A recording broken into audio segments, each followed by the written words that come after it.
भाषा हिंदी में रचना विभाग में निबंध लेखन। और निबंध लेखन में खास कर 10वीं कक्षा और 9वीं कक्षा वालों के लिए जो इम्पोर्टेंट प्रमुख ही दो यहाँ पर निबंध है। और निबंध क्या है, निबंध लिखने में कौन कौन से बातों को आपको ध्यान रखना है, और निबंध के जो मूल्यांकन के आकलन में किस प्रकार का अंक का विभाजन किया जाता है, वही पर भी मैं आपको इस वीडियो में जानकारी देने के लिए इच्छा करता हूँ।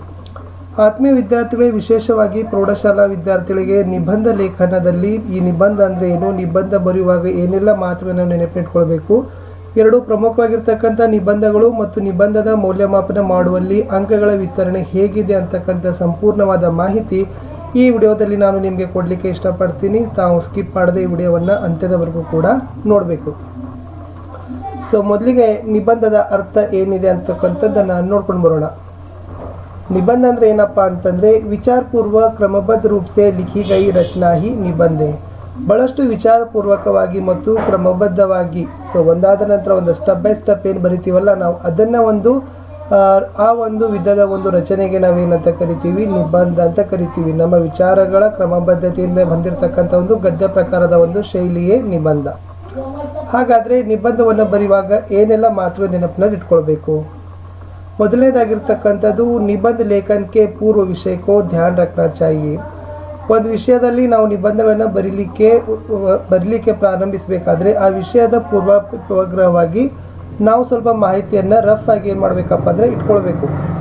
ನಾ ಯಾವ ವಿಷಯದ ನಿಬಂಧವನ್ನು ಬರೀತಾ ಇದ್ದೀನಿ, ಏನೆಲ್ಲ ವಿಷಯದ ಹೊಂದಿರಬೇಕಂತಕ್ಕಂಥ ಮಾಹಿತಿ ನಮಗೆ ಗೊತ್ತಿರಬೇಕು. ಎರಡನೇದು ಭಾಷಾ ಸರಳ ವ ಸ್ಪಷ್ಟ. ಬರೀತಕ್ಕಂಥ ನಿಬಂಧದ ಭಾಷೆ ಬಹಳಷ್ಟು ಸರಳವಾಗಿರಬೇಕು ಮತ್ತು ಸ್ಪಷ್ಟವಾಗಿರಬೇಕು. ಯಾವುದೇ ಗೊಂದಲಕ್ಕೆ ಎಡೆ ಮಾಡದೇನೆ ಅದೇನಾಗಬೇಕು ಅಂದ್ರೆ ಉತ್ತಮವಾಗಿರ್ತಕ್ಕಂಥ ಒಂದು ನಿಬಂಧ ಅದು ಆಗಬೇಕು. ಮೂರನೇದು ವಿಚಾರಂ ಕೋ ಕ್ರಮಬದ್ಧ ರೂಪ से ಸ್ಪಷ್ಟ ಕರೆ. ಅಲ್ಲಿ ಏನೆಲ್ಲ ನಾವು ನಿಬಂಧದಲ್ಲಿ ನಮ್ಮ ವಿಚಾರಗಳನ್ನು, ವಿಷಯವನ್ನು ನಾವು ಪ್ರಸ್ತಾಪ ಮಾಡ್ತೀವಲ್ಲ, ಅಲ್ಲಿ ಒಂದು ಕ್ರಮಬದ್ಧ ಸೀಕ್ವೆನ್ಸ್ ಆರ್ಡರ್ ಆಗಿ ಏನು ಮಾಡಬೇಕಪ್ಪ ಅಂದರೆ ನೀಟಾಗಿ ಬರೀತಾ ಹೋಗಬೇಕು.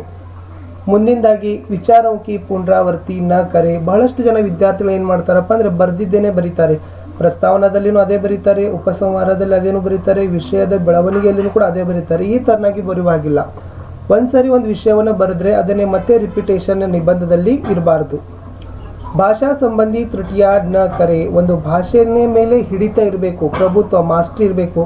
ಅದಕ್ಕಾಗಿ ಯಾವುದೇ ರೀತಿಯಾಗಿರ್ತಕ್ಕಂಥ ಭಾಷಾ ತ್ರುಟಿ, ಅದು ಮಾತ್ರ ಆಗಿರ್ಬೋದು, ವರ್ತನಿ ಆಗಿರ್ಬೋದು, ಈ ತರನಾಗಿರ್ತಕ್ಕಂಥ ಅಲ್ಲಿ ಯಾವುದೇ ರೀತಿಯಾಗಿರ್ತಕ್ಕಂಥ ದೋಷ ಇರಬಾರ್ದು. ದೋಷರಹಿತವಾಗಿರ್ತಕ್ಕಂಥ ನಿಬಂಧ ನಿಮ್ಮದಾಗಿರಬೇಕು. ಉಚಿತ ಕಥನ್ ಕೋ ಅವಶ್ಯ ಲಿಖಿಯೇ. ಕೊಟೇಶನ್ಸ್ಗಳನ್ನು ಯೂಸ್ ಮಾಡಬೇಕು. ಕಥನ್ ಅಂದರೆ ನಾವು ನಿಬಂಧಗಳನ್ನು ಬರೀತಾ ಇದ್ದೀವಿ ಅಂದರೆ ಆ ನಿಬಂಧ ಬಹಳಷ್ಟು ರೀತಿಯಾಗಿರ್ತಕ್ಕಂಥ ಹೈಲೈಟ್ ಆಗಬೇಕಾದ್ರೆ ಅಲ್ಲಿ ನಾವು ಬಳಸ್ತಕ್ಕಂಥ ಕೊಟೇಶನ್ಸ್ಗಳು ಚೆನ್ನಾಗಿರಬೇಕು. ಅವುಗಳಿದ್ರೆ ಕೂಡ ಉತ್ತಮವಾಗಿರ್ತಕ್ಕಂಥ ನಿಬಂಧ ಆಗುತ್ತೆ. ಸಾಂಕೇತಿಕ ಬಿಂದುವೋ ಅವಶ್ಯ ಸೂಚಿತ ಕರೆ. ಇದು 10ನೇ ತರಗತಿ ವಿದ್ಯಾರ್ಥಿಗಳಿಗೆ ಬಹಳಷ್ಟು ರೀತಿಯಾಗಿರ್ತಕ್ಕಂಥ ನೆನಪಿಟ್ಕೊಳ್ತಕ್ಕಂಥದ್ದು.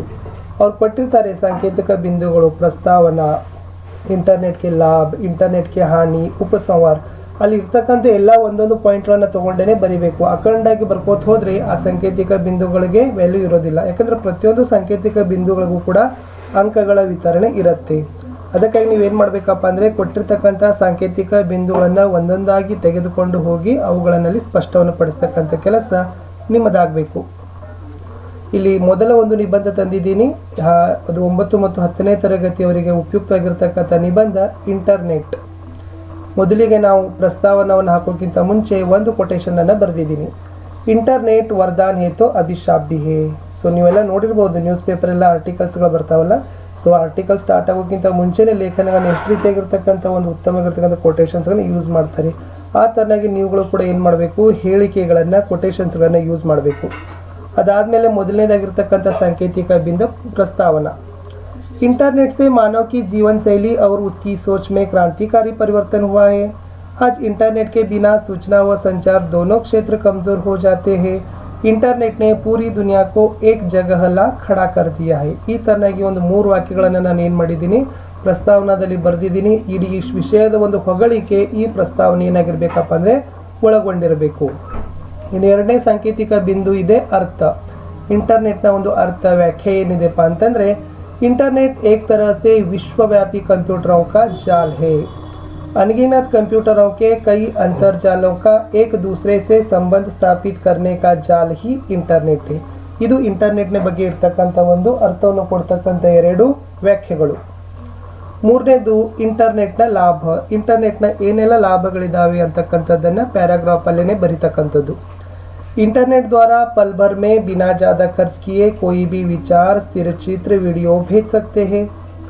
घर बैठे बैठे खरीदारी कर सकते हैं. कोई भी बिल भर सकते हैं. दुनिया की किसी भी जगह पर चाहे जितनी भी रकम भेजी जा सकती है. वीडियो कॉन्फ्रेंस द्वारा देश विदेशों के प्रतिनिधियों के साथ चर्चा कर सकते हैं. IT और ITES संस्थाओं द्वारा अनगिनत लोगों को रोजगार मिल रहा है. इससे प्रशासन भी पारदर्शी बन जाता है. चिकित्सा, कृषि, विज्ञान और शिक्षा आदि क्षेत्र में इंटरनेट वरदान है. ಇರ್ತಕ್ಕಂಥ ಓವರಾಲ್ ಒಂದು ನಿಬಂಧ ಏನಾಗಿರಬೇಕು ಅಂದ್ರೆ ಒಂದು 15ರಿಂದ 20 ವಾಕ್ಯಗಳಿರಬೇಕು. ಕೊಟ್ಟಿರ್ತಕ್ಕಂಥ ವಿಷಯಗಳನ್ನು ಚಿಕ್ಕ ವಾಕ್ಯಗಳಲ್ಲಿ ಮತ್ತು ಅರ್ಥಪೂರ್ಣವಾಗಿ ನಿಬಂಧಗಳನ್ನು ನೀವು ಏನು ಮಾಡಬೇಕಪ್ಪ ಅಂದರೆ ಬರಿಬೇಕು. ಇನ್ನು 4ನೇ ಸಾಂಕೇತಿಕ ಬಿಂದು ಹಾನಿ.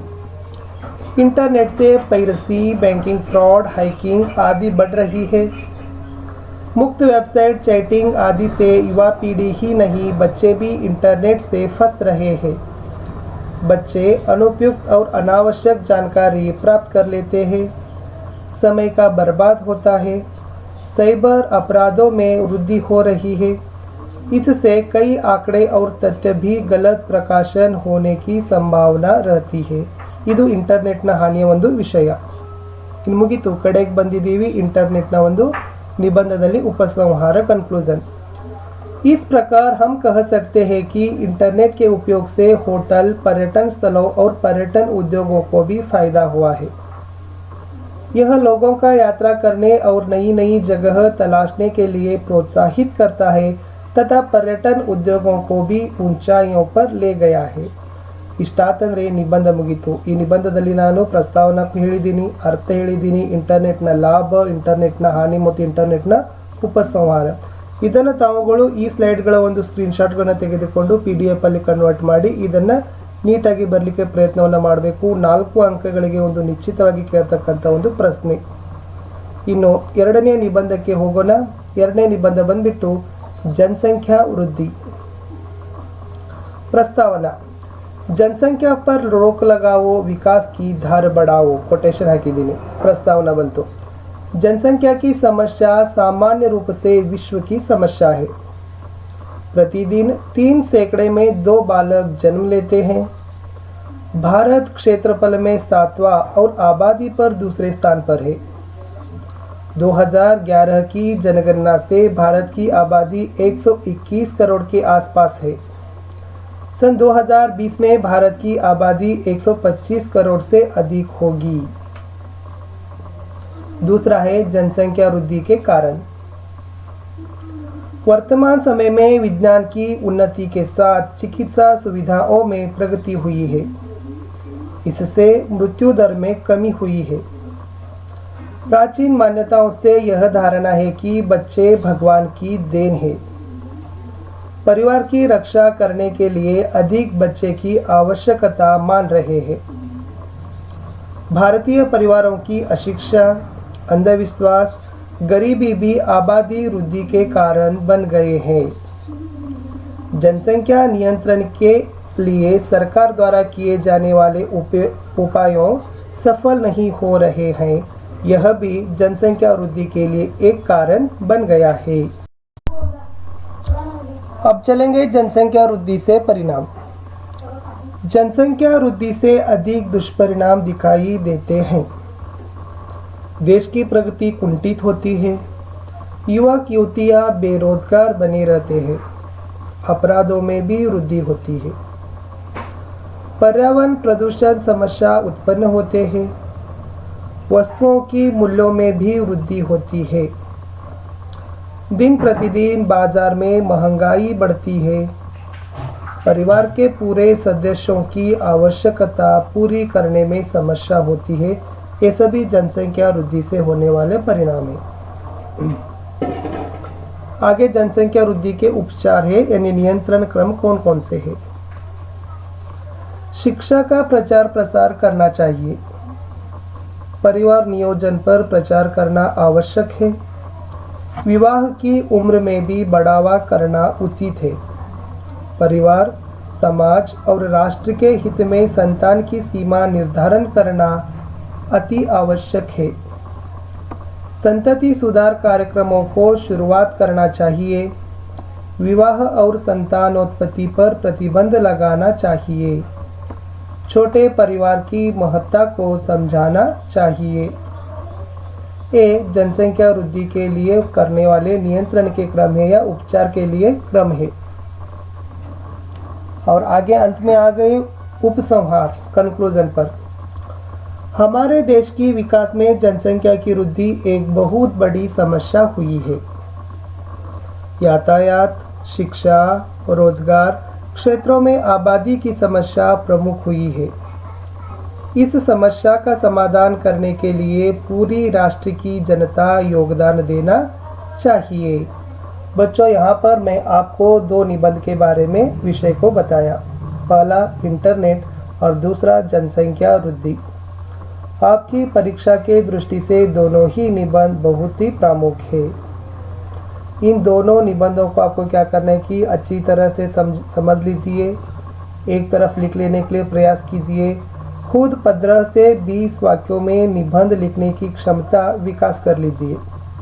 इससे आपके वार्षिक परीक्षा में आप 4 को 4 अधिकतम अंक प्राप्त कर सकते हैं बहुत ही आसान से।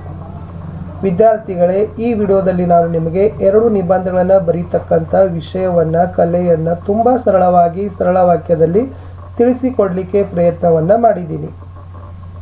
2 ನಿಬಂಧಗಳನ್ನು ಒಟ್ಟಿಗೆ ಬರೆದುಕೊಂಡು ಒಂದು 15-20 ವಾಕ್ಯಗಳಲ್ಲಿ ಒಂದೊಂದು ನಿಬಂಧವನ್ನು ಸರಳವಾಗಿ ಬರೀಲಿಕ್ಕೆ ಪ್ರಯತ್ನವನ್ನು ನೀವು ಮಾಡಿದರೆ ಖಂಡಿತವಾಗಿಯೂ ನೀವು ವಾರ್ಷಿಕ ಪರೀಕ್ಷೆಯಲ್ಲಿ 4ಕ್ಕೆ 4 ಅಂಕಗಳನ್ನು ಪಡಿಬಹುದು.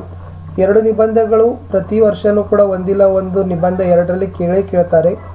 ಸೊ ಭಾಳ ಇಂಪಾರ್ಟೆಂಟ್ ಆಗಿರ್ತಕ್ಕಂಥ ನಿಬಂಧ ಇಂಟರ್ನೆಟ್ ಮತ್ತು ಜನಸಂಖ್ಯಾ ವೃದ್ಧಿ. ಇಷ್ಟೆಲ್ಲ ನಿಬಂಧಗಳನ್ನು ನೀವುಗಳು ಬರೆದ ಮೇಲೆ ಮೌಲ್ಯಮಾಪಕರು ಹೇಗೆಲ್ಲ ಅಂಕಗಳ ಹಂಚಿಕೆಯನ್ನು ಮಾಡ್ತಾರೆ ಅನ್ನೋದನ್ನು ಇಲ್ಲಿ ನೆಕ್ಸ್ಟ್ ಸ್ಲೈಡಲ್ಲಿ ಹೇಳಿದ್ದೀವಿ. ಸೊ ಮೂಲ್ಯಾಂಕನಕ್ಕೆ ಬಿಂದು ಮೌಲ್ಯಮಾಪನ ಮಾಡಬೇಕಾದ್ರೆ ಒಂದು ಏನೆಲ್ಲ ಕೀ ಪಾಯಿಂಟ್ಗಳನ್ನು ನೆನಪಿನಲ್ಲಿಟ್ಕೊಳ್ತಾರೆ. ನೀವು ಬರೀತಕ್ಕಂಥ ಪ್ರಸ್ತಾವನಕ್ಕೆ 1 ಅಂಕಗಳನ್ನು ಕೊಡ್ತಾರೆ. ಅದಕ್ಕೆ ಹೇಳ್ತಕ್ಕಂಥದ್ದು ಫಸ್ಟ್ ಕೊಟೇಶನ್ದಿಂದ ಪ್ರಾರಂಭ ಮಾಡಿ ಪ್ರಸ್ತಾವನದಲ್ಲಿ 3-4 ವಾಕ್ಯಗಳನ್ನೇ ಬರೀರಿ. ಸರಳವಾಗಿ ಸರಳ ಭಾಷೆಯಲ್ಲಿ ಬರೆದ್ರೆ ಸೊ ಒಂದು ಉತ್ತಮವಾಗಿರ್ತಕ್ಕಂಥ ಪ್ರಸ್ತಾವನೆ ಪೀಠಿಕೆ ಆಗತ್ತೆ. ಈ ಪೀಠಿಕೆ ಓದಿದ್ರಂತ್ರೇ ಮುಂದಿನ ವಿಷಯ ಓದೋ ಅವಶ್ಯಕತೆ ಇರೋದಿಲ್ಲ. ಅದರಲ್ಲಿ ಇಡೀ ನಿಬಂಧದ ಒಂದು ತಿರುಳೆ ಆ ಪ್ರಸ್ತಾವನದಲ್ಲಿ ಇರುತ್ತೆ. ಯಾಕಂದರೆ ನಿಮ್ಮ ಭಾಷೆ ಬಳಕೆ ಆಗಿರ್ಬೋದು, ವಾಕ್ಯಗಳ ಬಳಕೆ ಆಗಿರ್ಬೋದು, ಭಾಷಾ ಸಂಬಂಧಿ ದೋಷಗಳು ಎಲ್ಲನೂ ಕೂಡ ನಾವು ನೇರವಾಗಿ ಇದರಲ್ಲೇ ಕಂಡುಹಿಡಿಬಹುದು. ಇನ್ನು 2ನೇದು ವಿಷಯ ವಿಸ್ತಾರ ಅಂತ ಕರೀತಾರೆ. ಡೆವಲಪ್ಮೆಂಟ್ ಸ್ಟೇಜ್ ಇದು. ನೀವು ಹೇಗೆಲ್ಲ ನಡುವೆ ವಿಷಯಗಳನ್ನು ಬರೆದಿದ್ದೀರಿ ಅನ್ನೋದಕ್ಕೆ 2 ಅಂಕಗಳಿದ್ದಾವೆ. ಕಡೆಗೆ ನಿಮ್ಮ ನಿಬಂಧದ ಮುಕ್ತಾಯಕ್ಕೆ, ಉಪಸಂಹಾರಕ್ಕೆ, ಕನ್ಕ್ಲೂಷನ್ಗೆ 1 ಅಂಕ. ಈ ಥರನಾಗಿ ಒಟ್ಟು 4 ಅಂಕಗಳನ್ನು ನಾವು ನಿಬಂಧವನ್ನು ಮೌಲ್ಯಮಾಪನ ಮಾಡಬೇಕಾದ್ರೆ ಕೊಡ್ತಾರೆ. ಪ್ರಸ್ತಾವನೆಗೆ 1 ಅಂಕ, ವಿಷಯ ವಿಸ್ತಾರಕ್ಕೆ 2 ಅಂಕ ಮತ್ತು ಉಪಸಂಹಾರಕ್ಕೆ 1 ಅಂಕ. ಸೊ ಇಷ್ಟಿತ್ತು ಈ ವಿಡಿಯೋ. ತಮಗೆ ಇಷ್ಟ ಆದರೆ ದಯಮಾಡಿ ಈ ವಿಡಿಯೋವನ್ನು ತಾವು ಲೈಕ್ ಮಾಡ್ಬೋದು, ಶೇರ್ ಮಾಡ್ಬೋದು. ಹೊಸಬರಾಗಿದ್ದರೆ ಸಬ್ಸ್ಕ್ರೈಬ್ ಮಾಡಲು ಮರೆಯದಿರಿ. ಸಿಗುವ ಮುಂದಿನ ವಿಡಿಯೋ